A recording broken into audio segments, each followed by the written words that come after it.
os nossos mandamentos. E hoje nós vamos começar com o terceiro mandamento.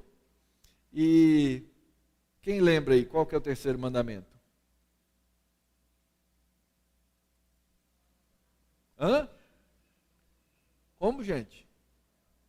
Vocês têm vergonha de falar? Fala para mim. Vocês têm um problema? Você fala alto.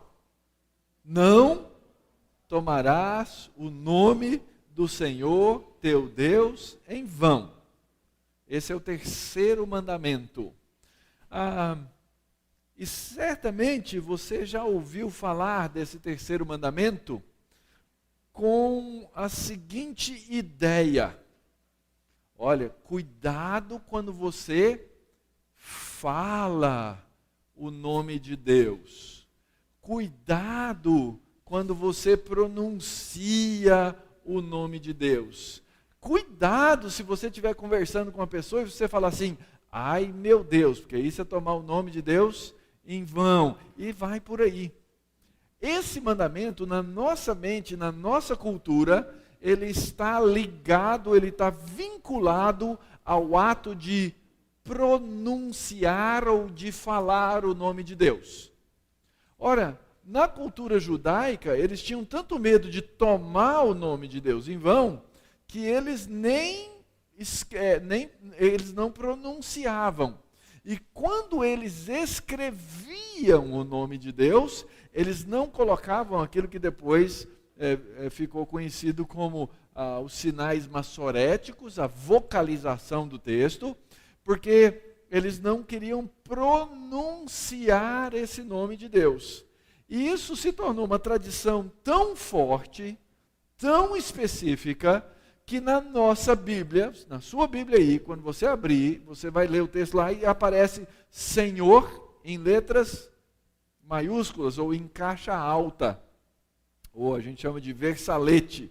Quando aparece o nome Senhor em versalete, é o nome de Deus que os nossos editores, aqui e em várias outras traduções ao redor do mundo, não quiseram também escrever o nome de Deus, então ficou a palavra Senhor. O exemplo está aí no próprio texto. Não tomarás o nome do... Mas o que está escrito na língua hebraica, no original, é não tomarás o nome de Yahvé, não tomarás o nome de Jeová teu Deus em vão, porque Jeová não terá por inocente o que tomar o seu nome em vão. E o que eu vou mostrar para vocês agora, que esse mandamento está muito mais ligado à moda do que à fala. O texto aqui não está falando de pronúncia. O texto aqui não está falando de vocalizar o nome de Deus. O que significa o verbo tomar? Ou o texto deveria ser assim: não pronunciarás o nome do Senhor teu Deus em vão, porque o Senhor não terá por inocente aquele que pronunciar o seu nome em vão. Mas o texto não fala isso. E nós então precisamos entender, dentro do contexto, o que é que Deus quer nos ensinar, o que é que nós devemos aprender quando lemos o terceiro mandamento. Rapidamente, nós vimos ontem que Deus é um Deus que é único, nosso Deus é um Deus exclusivo, nosso Deus é singular, e nós vimos então que no primeiro mandamento, Deus quer que nós creiamos, reconheçamos a sua exclusividade em todas as coisas.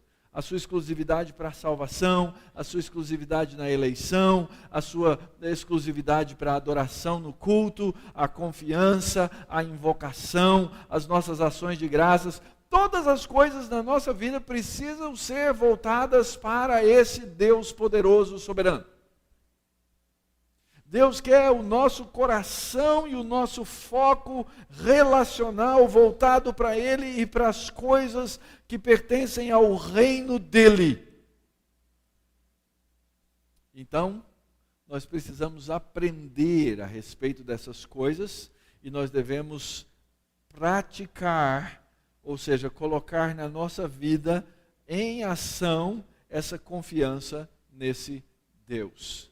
E eu usei para vocês ontem, ou com vocês ontem, essa figura, essa metanarrativa bíblica dos 10 mandamentos como um contrato de casamento. O povo de Deus vai se tornar propriedade exclusiva, pessoal de Deus, intransferível, inalienável, só dele é a maneira que o noivo olha para a noiva. E a Bíblia então vai desenvolver essa narrativa desse Deus soberano, bondoso, poderoso, cheio de amor, cheio de graça, tratando e cuidando dessa noiva, para chegar lá no fim da história e apresentar essa noiva para ele mesmo como uma noiva sem mancha, sem ruga e sem mácula. Então, a própria Escritura, o próprio livro do Apocalipse termina com o casamento sendo celebrado.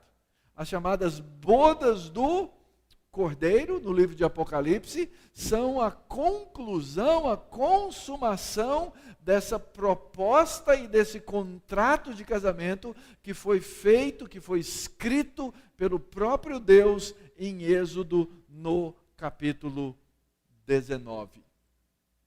Então, o primeiro mandamento é a respeito da exclusividade do noivo. É como se Deus estivesse dizendo para a noiva: você não pode ter nenhum outro noivo. Você não pode ter os seus olhos, você não pode ter o seu coração, você não pode gastar a sua energia para outro noivo. Eu sou exclusivo, eu sou único. Eu sou o único para quem você, minha noiva, deve ter os seus olhos voltados. Então essa é a ideia, esse é o conceito do primeiro mandamento. No segundo mandamento, nós vimos que Deus espera de nós não só a exclusividade com relação a Ele, mas também que nós aprendamos a amá-lo da maneira certa, através da adoração que Ele exige, que Ele demanda amorosamente de nós. Então nós devemos amar ou adorar o Deus certo da forma certa. E então nós precisamos aprender com o segundo mandamento a evitar as formas erradas, as formas falsas de adoração, que nós temos as nossas inclinações. E Deus diz a razão, Deus diz a motivação no segundo mandamento. Ele diz assim: eu sou um Deus ciumento, eu sou um noivo ciumento, eu sou um Deus o quê? Zeloso. Deus tem ciúmes desse amor. E nós temos que ser, obviamente, cuidadosos, porque os ciúmes, da maneira como nós, seres humanos caídos, costumamos ter, é feio, né? É pecaminoso. Todo o nosso ciúme é feio. O ciúme de Deus é belo. Aliás, Deus tem várias características que, no nosso estado de pecado, para nós, são feias. Mas que, quando praticadas por Deus, na sua santidade, são belas. Por exemplo, o zelo. Outro exemplo, a ira de Deus, não é? Deus sabe, por causa daquilo que Ele é, Ele se ira de uma maneira justa, de uma maneira certa, de uma maneira santa, que nós, seres humanos, não temos condição de fazer por causa do nosso pecado. Então, o primeiro mandamento e o segundo mandamento são a respeito da exclusividade de Deus. E o terceiro mandamento também. Deus continua a falar da sua exclusividade e da sua santidade, agora com relação ao seu próprio nome. E então nós precisamos entender o que significa o nome de Deus, o que significa tomar o nome de Deus, e por que é que Deus não tem por inocente aquele que toma o seu nome em vão. E é interessante então que Deus mostra de novo a doutrina da pessoalidade. Ele diz: porque eu, Yahvé, o Senhor, Deus é um Deus pessoal, Segundo, eu sou o teu Deus, eu sou o Deus que elege, não é você quem me elege, não é você quem me escolhe, sou eu quem escolho, eu sou o Deus zeloso. E isso então vai demonstrar a seriedade, a extensão dessa exclusividade de Deus, quando ele mostra que ele é zeloso até a 1000 gerações daqueles que o amam, ele traz a sua bênção, e ele aborrece até a 3ª e 4ª geração daqueles que negam o seu nome, isso no 2º mandamento. Muito bem, o que significa então o nome de Deus? Eu já falei para vocês, na verdade, esse nome de Deus, a gente não sabe pronunciar, esse é um problema mesmo, não é? É conhecido como o tetragrama, são 4 letras, então as 4 letras aparecem no texto hebraico. O leitor judeu original, quando ele vem lendo o texto, normalmente ele substitui o nome de Deus por Adonai, meu Senhor. Ou às vezes eles dizem assim, Hashem, o nome, mas ele não fala o nome propriamente dito, ele diz o nome.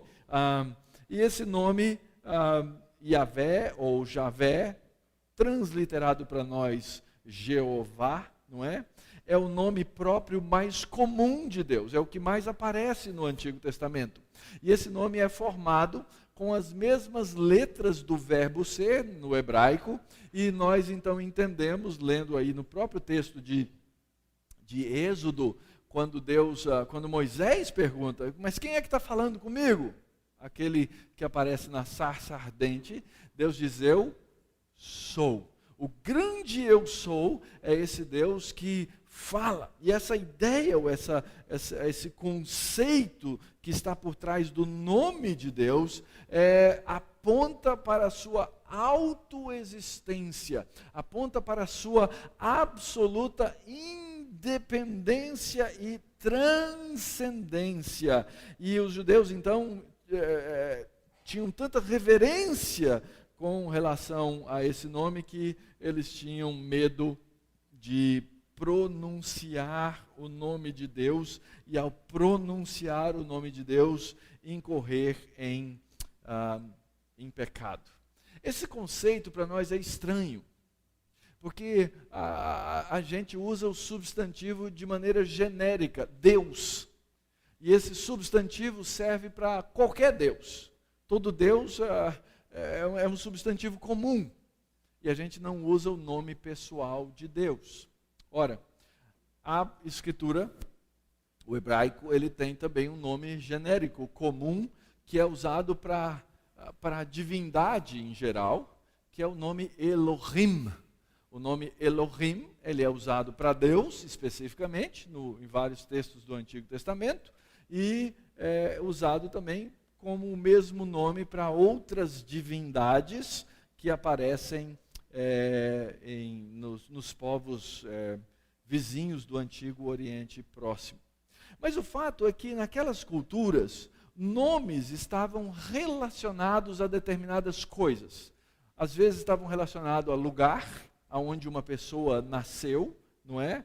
Às vezes estava relacionado à expectativa dos pais. Os pais esperavam que Deus fosse fazer alguma coisa com a vida daquela criança, né? Por exemplo, o rei Josias significa Jeová apoia, não é?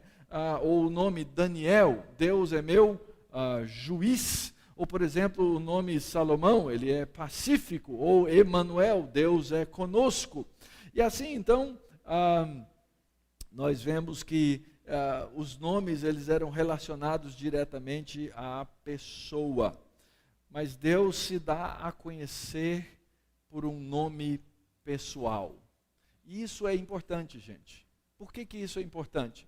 Porque eu não falo com uma energia cósmica. Tem religiões que fazem isso. Se for conversar com um espírita, por exemplo, e ele disser, eu vou fazer agora uma oração a Deus, em geral, ele não quer dizer o Deus da Bíblia. Ele quer dizer que ele está conversando com essa energia cósmica que forma todas as coisas, que forma todas as pessoas e assim por diante. Você pode ouvir alguém falar isso e até ficar confuso. Não, peraí, essa pessoa ora a Deus. Ora, na Escritura, Deus tem nome, eu posso conversar com Ele, eu posso falar com Ele, eu posso chamar a atenção dEle e eu posso receber uma resposta dEle. Então, esse Deus que se deu a conhecer, Ele é singular, vivo, poderoso, exclusivo, e qualquer outro Deus que se apresente é um Deus falso e não corresponde à realidade do Deus vivo e verdadeiro, porque esse Deus se chama Yahvé, ou Javé, ou Jeová. De fato, nós não sabemos pronunciar. E você sabe, você já ouviu cânticos ou já estudou em livros, que Deus se apresenta na Escritura com vários nomes, não é? Eu já citei aqui Adonai, meu Senhor. Adonai, meu Senhor, significa aquele que é dono, aquele que tem domínio. Ele é utilizado muitas vezes trocando, né, intercambiado com o nome Jeová, e significa essa soberania, esse poder divino, não é? Tem o salmo que diz: disse o Senhor ao meu Senhor, disse Adonai a Jeová, é isso que está escrito lá no texto, e na nossa tradução fica estranho, né? Disse o Senhor ao meu Senhor, parece que não faz tanto sentido, mas você precisa entender que uma das nuances do nome é exatamente essa, da soberania, do domínio de Deus sobre todas as coisas, porque Ele possui todas as coisas. Ou, por exemplo, o nome El Shaddai, o Deus, El, né, o substantivo genérico, que é aquele que pode todas as coisas, ou Deus Todo-Poderoso. E aí tem El Elohim, El Elyon, aquele que é o primeiro, o principal, o Todo-Poderoso. Então, o nome de Deus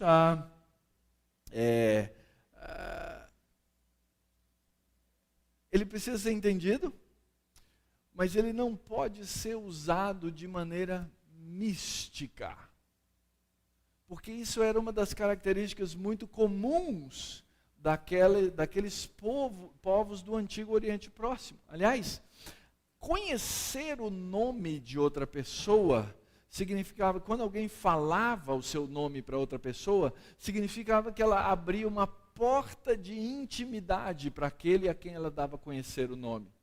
Então, eles achavam que conhecer o nome de uma divindade, de um Deus daqueles qualquer, era uma maneira de você conseguir manipular aquela divindade. Se eu sei o nome da divindade, eu posso ficar falando o nome até que ela apareça. Vocês já ouviram aquela história? Não fala o nome 3 vezes porque aparece? Viram?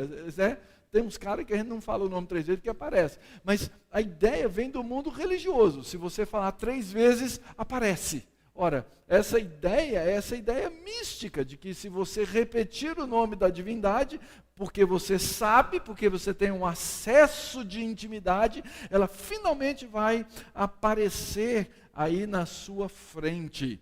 Mas a gente tem que tomar cuidado, porque não é pelo muito repetir o nome da divindade ou repetir o nome do Deus verdadeiro que ele vai fazer a nossa vontade ou que ele vai fazer uma aparição. Essa ideia da pessoalidade de Deus e do nome de Deus é muito interessante porque ela caminha para o Novo Testamento. Ora,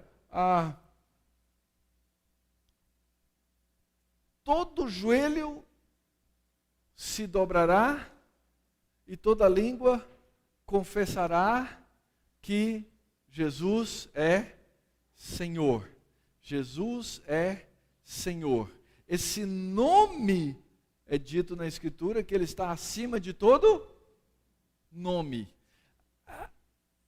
Esse é um aspecto cultural importante que a gente precisa entender e que às vezes a gente falha na nossa cultura em compreender. Mas existem exemplos. Por exemplo, na escola Charles Spurgeon, obviamente a pessoa mais importante é o senhor da escola, não é? Quem é o senhor da escola Charles Spurgeon?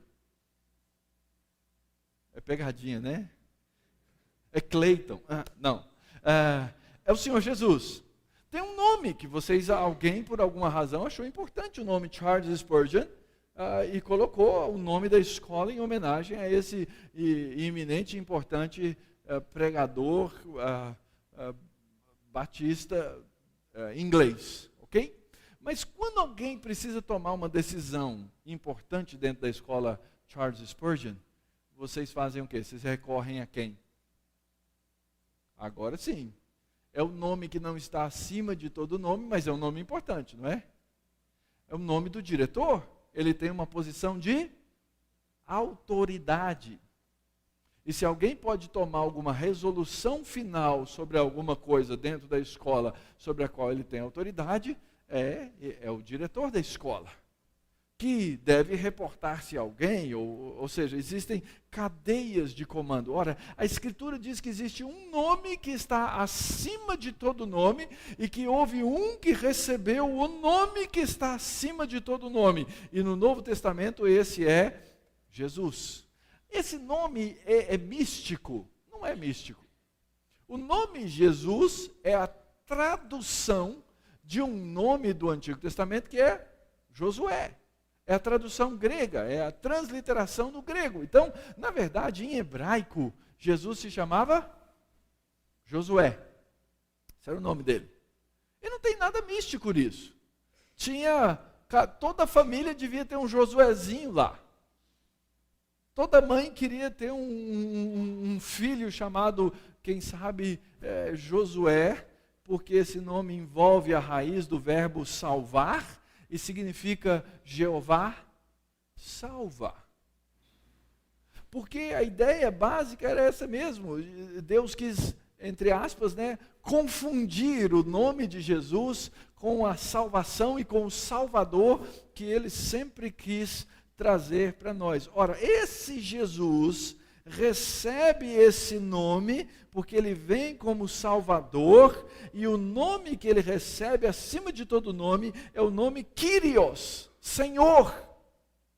E esse nome é o nome que, por exemplo, a Septuaginta, que é a tradução grega do Antigo Testamento, usa para o nome de Deus, o Senhor.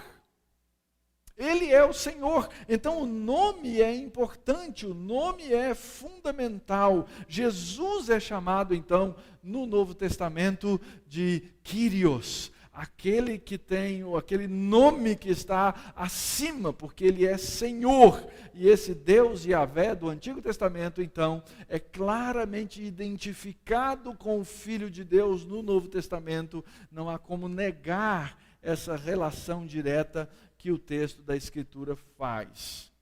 Então, Yahvé do Antigo Testamento é identificado com o Filho de Deus no Novo Testamento, e nós precisamos entender essa verdade, e é por isso que o nome é tão importante. Se eu falo o nome de Deus, eu quero dizer alguma coisa a respeito de Deus, a respeito de quem Deus é, a respeito do que Deus faz.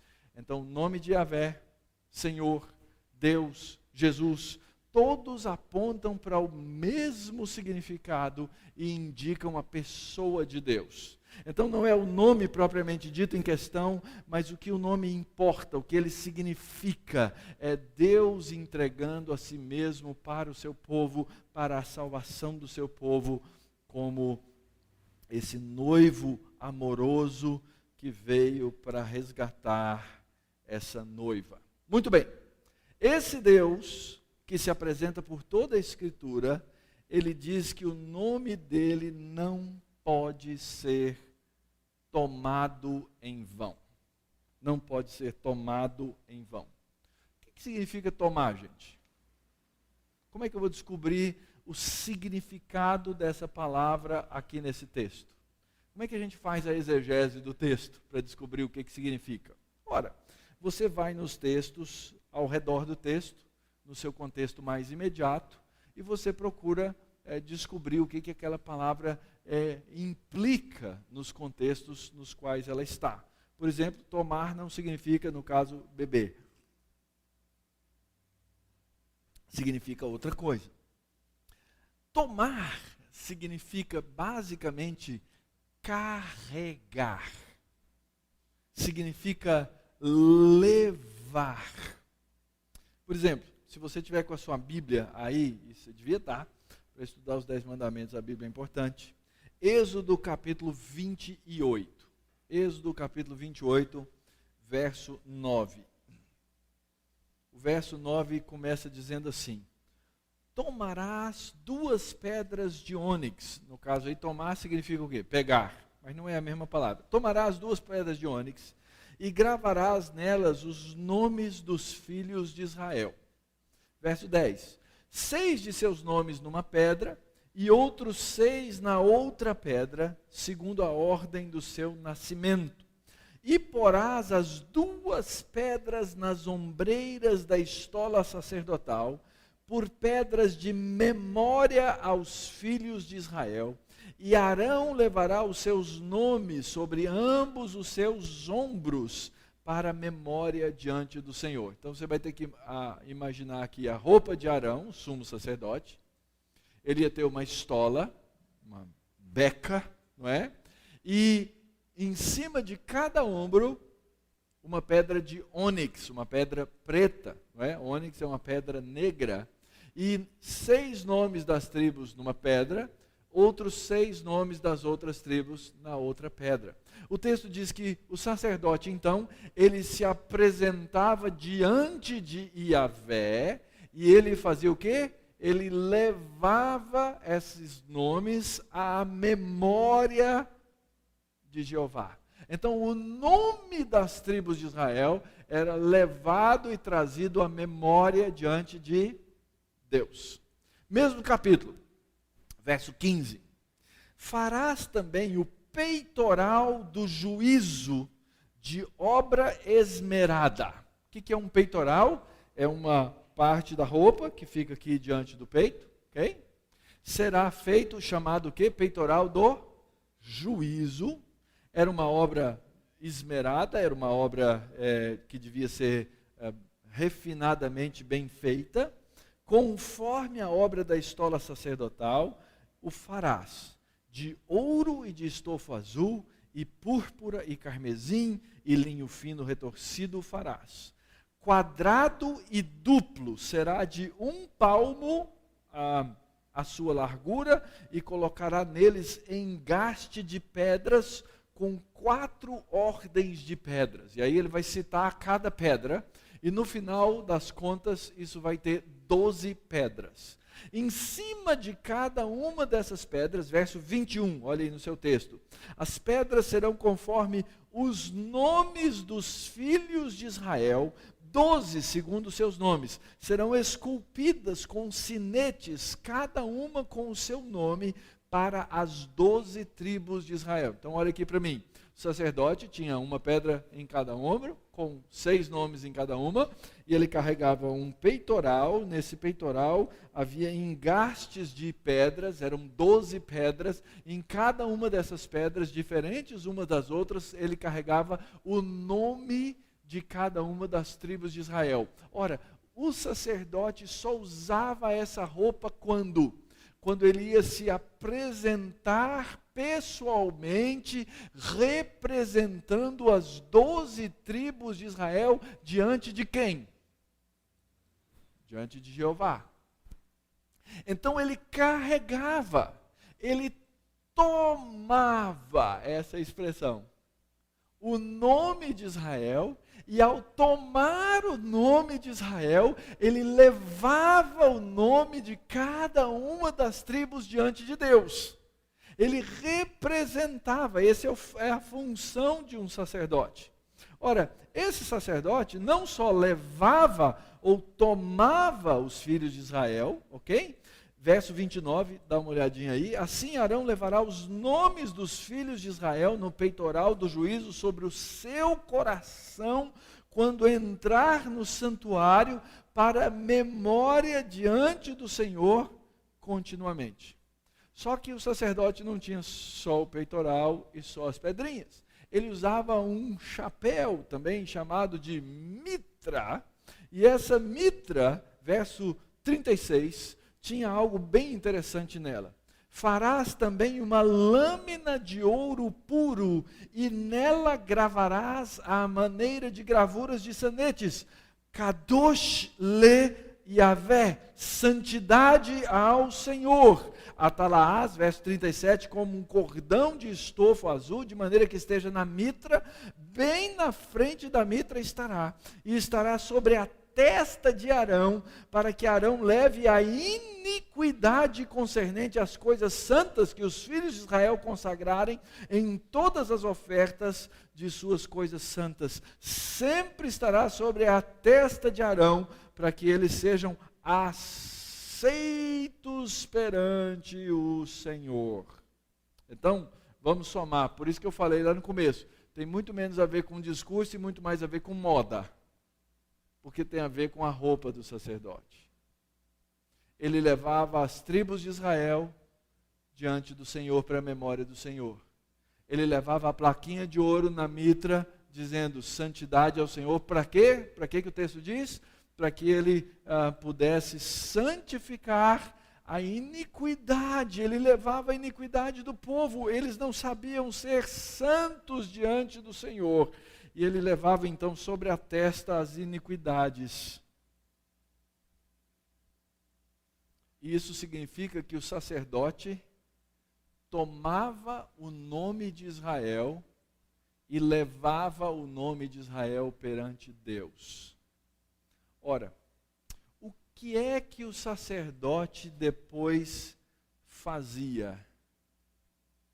Ele pegava e dava ou impetrava sobre o povo aquilo que depois nós conhecemos ou viemos a conhecer como a bênção arônica, a bênção de Arão. Números, capítulo 6, versículo 27. Ou melhor, a partir do verso 22, diz assim: Disse o Senhor a Moisés: Fala a Arão e a seus filhos, dizendo: Assim abençoareis os filhos de Israel, e dir-lhe-eis: O Senhor te abençoe e te guarde. O Senhor faça resplandecer o rosto sobre ti, e tenha misericórdia de ti. E o Senhor sobre ti levante o rosto e te dê a paz. E assim porão, olha bem o verso 27, e assim porão o meu nome sobre os filhos de Israel, e eu os abençoarei. Então o sacerdote levava as tribos de Israel diante de Deus. E agora o sacerdote impetrava a bênção sobre os filhos de Israel, e sobre os filhos de Israel fazia o quê? Colocava o nome de Deus. É uma transferência. Então agora, o nome dos filhos de Israel, levado diante de Deus pelo sumo sacerdote, é colocado o nome de Yahvé sobre os filhos de Deus. Tenta entender agora o que é levar ou tomar o nome de Deus em vão. Não é pronunciar o nome de Deus. O que você é, querido? O que você é, meu irmão? Você é alguém, se você está aqui nessa noite e você é crente no Senhor Jesus Cristo, você leva o nome de Cristo aonde você for. Porque o seu nome agora passou a ser cristão. Você carrega o nome de Deus. O povo de Israel carregava o nome de Deus. Eles levavam sobre os seus ombros o nome de Deus, e na bênção nós passamos a levar o nome do Senhor aonde nós formos. Por isso, cada coisa indigna que eu faço ou que eu falo, coisa que seja indigna do Senhor, eu tomo o nome de Deus em vão.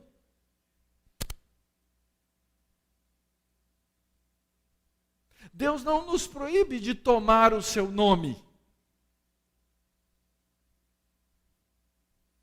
Mas tomar o nome de Deus em vão significa tomar a pessoa de Deus para as coisas que são vazias, para coisas que não sejam condizentes com o caráter de Deus. Deus não proíbe-nos de tomar o seu nome, Deus proíbe-nos de tomar o seu nome em vão. De não corresponder à realidade daquilo que Ele é na nossa vida de santidade. Aliás, Deus convoca-nos a tomar o nome dEle. Mas tem que ser de uma maneira digna, em contraste com uma maneira indigna. Lembra-se do apóstolo Paulo, dizendo que nós devíamos andar de quê? Os filipenses deviam andar de modo digno do quê? Da vocação, do que foi o quê? Do chamado, porque nós somos chamados para representar a Deus. Você representa a Deus, nós representamos a Cristo, e nós podemos fazer isso de uma maneira nobre ou de uma maneira pobre. Nós podemos fazer isso de uma maneira santa ou de uma maneira ímpia. Porque nós carregamos, se nós somos crentes, nós carregamos o nome de Deus. Nós somos chamados para fazer isso de uma maneira intencional, não só casual. Não é aquela história assim, você é filho do fulano de tal, eu nem sabia. Não, exatamente o contrário. Eu sei quem você é, eu sei de quem você é filho, eu sei que nome você carrega, eu sei que nome você leva. As pessoas têm que saber disso. Nós fomos chamados para tomar o nome de Deus como a vocação da nossa vida, não como uma coisa sem compromisso, banal, largada.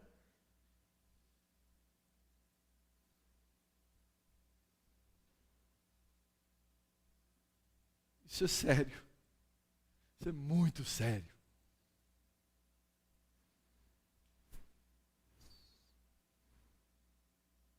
O ser humano, ele foi criado à imagem e semelhança de Deus. E nós sabemos que na queda, o homem disse, eu não estou nem aí para essa imagem e semelhança. Eu não me importo com Deus. Eu não me importo com a verdade dele. Eu não me importo com o que ele falou. Eu não me importo com o que ele mandou. Isso foi a queda. Mas nós, seres humanos caídos, fomos chamados por Cristo para ter a restauração dessa imagem. Para ser a restauração, a visibilidade dessa imagem restaurada.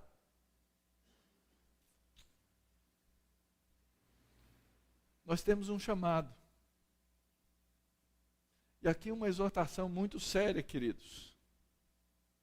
Muito séria. Nós, na vida, na nossa teologia reformada, nós não fazemos a distinção entre o leigo e o sacerdócio, e o sacerdote. Pastor, num certo sentido, ele não é um sacerdote diferenciado. Nós acreditamos no sacerdócio universal dos crentes. Todos foram chamados para serem esses sacerdotes. Todos fomos chamados para levar o nome de Deus. Mas quanto mais nós recebemos ou pegamos como ofício, maior a nossa responsabilidade. Nós nos tornamos mais responsáveis. Eu estou aqui numa casa que forma pastores. E há um certo sentido em que eu, junto com a minha igreja, sou igual a todos os crentes lá. Mas há um sentido específico no qual eu, chamado por Deus para o ofício pastoral, eu tenho uma obrigação diante de Deus de representá-lo diante dos meus irmãos.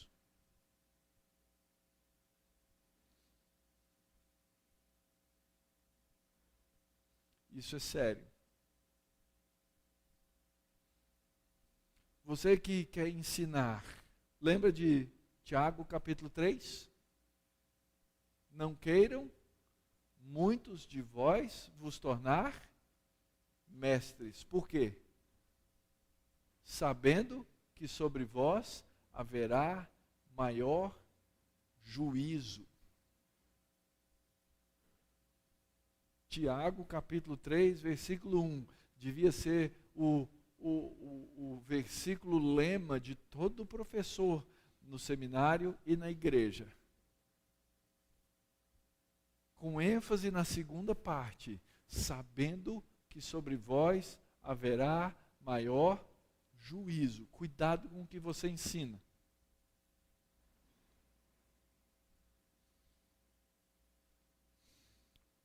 Nós vivemos numa cultura dominada pelo catolicismo romano.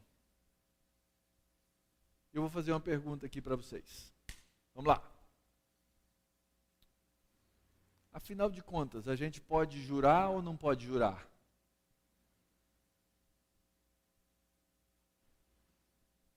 Hã? Pode jurar ou não pode jurar, gente?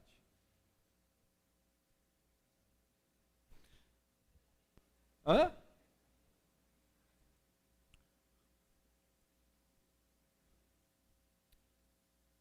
A Escritura permite que nós juremos ou não? Vocês têm que resolver aí. Eu vou pelo voto da maioria, vai.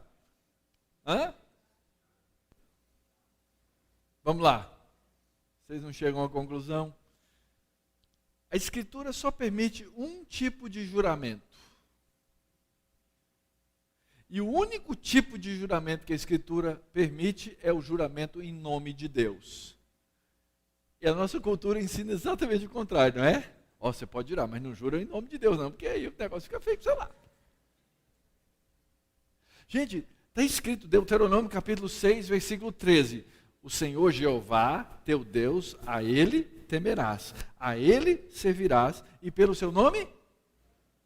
Então você pode jurar em nome de quem? De Deus. Está escrito aí. Aliás, o texto está dizendo que eu devo jurar pelo nome de Deus, sempre. Deuteronômio 10, versículo 20. Ao Senhor Jeová, teu Deus, temerás. A Ele servirás. A Ele te chegarás. E pelo seu nome jurarás.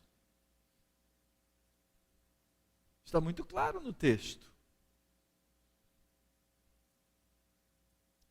Eu espero que vocês me perdoem, por ser presbiteriano, mas nós temos uma confissão de fé, muito interessante. A confissão de fé de Westminster ensina sobre o juramento. Ela diz assim: o juramento, quando lícito, é uma parte do culto religioso. Jurar faz parte do nosso culto de adoração, pelo qual o crente, em ocasiões necessárias, e com toda solenidade, chama a Deus por testemunha do que assevera ou promete. Pelo juramento, ele invoca a Deus para julgá-lo segundo a verdade ou a falsidade daquilo que ele jura. Parte 2. O único nome pelo qual se deve jurar é o nome de Deus. Nome que se pronunciará com todo santo temor e reverência. Jurar, pois, falsa ou temerariamente por este glorioso e tremendo nome, ou jurar por qualquer outra coisa, é pecaminoso e abominável. Contudo, como em assuntos de gravidade e importância, o juramento é autorizado pela palavra de Deus, tanto sob o Novo Testamento como sob o Velho. O juramento, sendo exigido pela autoridade legal, deve ser prestado com referência a tais assuntos. E aí talvez você vai perguntar assim: mas e o que Jesus falou lá no Novo Testamento, pastor? Como é que fica? Jesus falou assim, Mateus capítulo 5, no meio do Sermão do Monte. Ele está citando o texto do Antigo Testamento. Também ouviste o que foi dito aos antigos: não jurarás falso, mas cumprirás rigorosamente para com o Senhor os teus juramentos. Eu, porém, vos digo, de modo algum jureis, nem pelo céu, por ser o trono de Deus, nem pela terra, por ser o estrado dos seus pés, nem por Jerusalém, por ser a cidade do grande rei, nem jures pela tua cabeça, porque não podes tornar um cabelo branco ou preto, seja porém a tua palavra sim, sim, não, não, o que disto passar é do maligno. E aí, como é que a gente faz agora? A gente tem que optar pelo Antigo Testamento ou pelo Novo? E agora? Vocês que são os teólogos me respondam. Como é que a gente faz?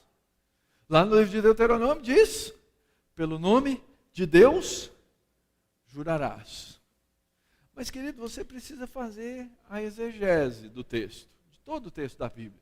Nós precisamos ter uma boa teologia bíblica. O que Jesus diz aqui nesse texto de Mateus 5? Ele diz assim, olha, não jura de modo nenhum pelo céu, pela terra, por Jerusalém, ou pela sua cabeça, ou pela sua sogra, ou pela... Não. O que Jesus está dizendo aqui?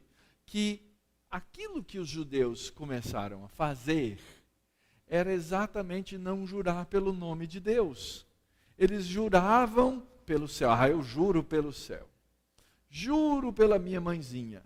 Juro pelo fulano de tal. Juro pelo governador do estado. Juro em nome da minha sogra. Juro por Jerusalém. Juro. Jesus falou, para com essa palhaçada. Porque a Bíblia não ensina isso. A Bíblia diz o quê? Você jura em nome de Deus.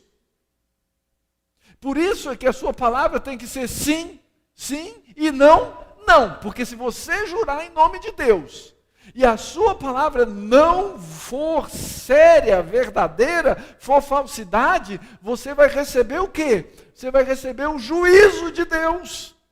Então não seja besta. Porque o Senhor não terá por inocente aquele que carrega o seu nome e faz o que não deve.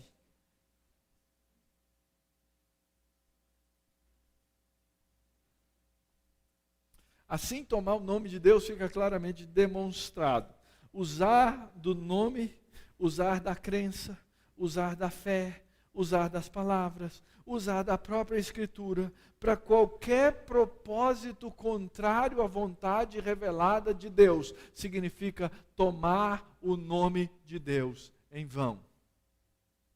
Por isso, você é crente, vou dizer para você, não suja o nome de Deus, porque você é crente. E se hoje tem uma raça que é mal vista na cultura e na sociedade, é essa raça o quê? Crente. Eu falo de testemunho pessoal, fui tirar um financiamento para o meu carro. A pessoa perguntou assim, você é o quê? Falei, sou pastor. Ele falou assim, não tem outra pessoa que você pode tirar o financiamento do nome, não? Foi isso.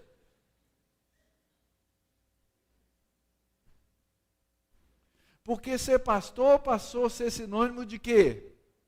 Safado, salafrário, falastrão, todas essas coisas.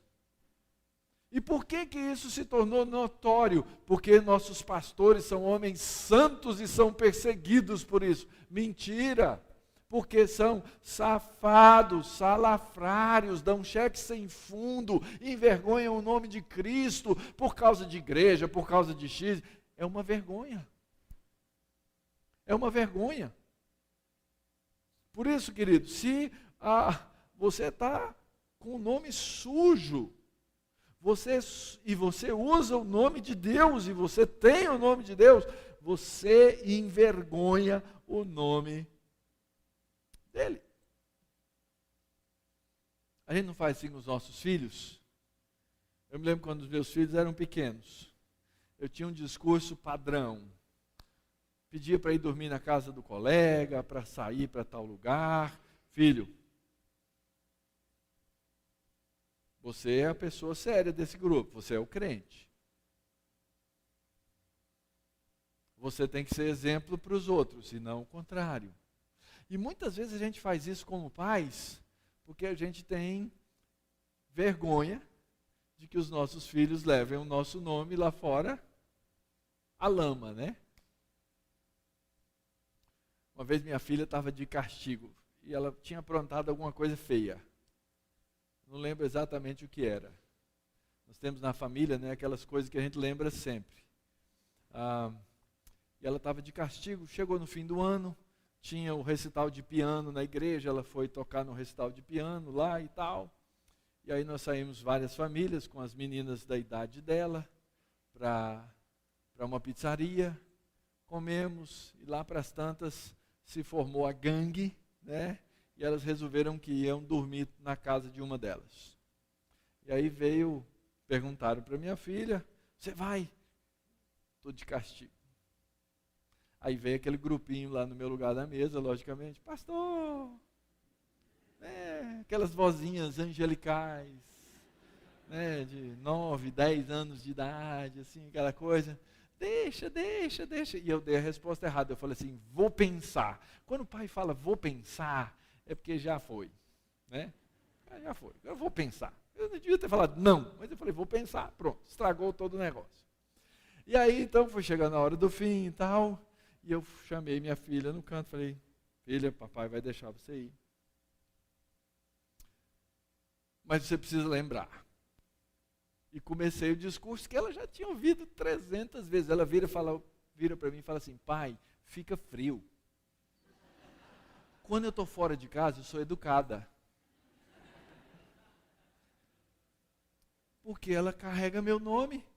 Quando ela carrega meu nome, eu quero que ela carregue com educação. Provavelmente ela não falou a verdade, nem para mim, nem lá fora, mas tudo bem. O fato é que nós carregamos o nome do nosso Pai. E nós, como cristãos, temos que ser cuidadosos para não tomar o nome desse que é o nosso Deus bondoso, gracioso, cheio de misericórdia, em vão, para ganho próprio. E a gente tem que lidar com isso dentro da igreja. Chega o indivíduo, eu sou crente.